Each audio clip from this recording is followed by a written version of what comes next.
پاکستان کی تاریخ میں پہلی مرتبہ 67,000 حاجی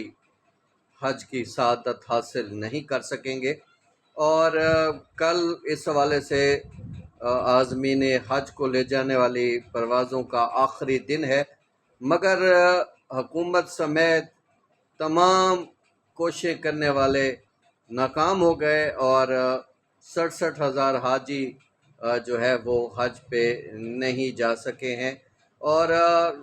امیدیں دم توڑ گئی ہیں، اور جو پاکستانی لوگوں نے ایک ایک پائی جمع کر کے حج کے لیے پیسے اکٹھے کیے تھے نجی ٹور آپریٹرز کے ذریعے جنہوں نے جانا تھا،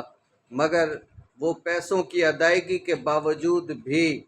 حج کے لیے روانہ نہیں ہو سکے، اور اس حوالے سے کئی اداروں نے حکومتی کمیٹیوں بھی بنی، مگر اس پہ کوئی پیش رفت نہ ہو سکی، اور مایوسی بدستور برقرار ہے، اور پہلی دفعہ یہ ایسا ہو رہا ہے کہ اتنی بڑی تعداد میں جو حاجی ہیں وہ حج کے لیے سعودی عرب نہیں جا سکے۔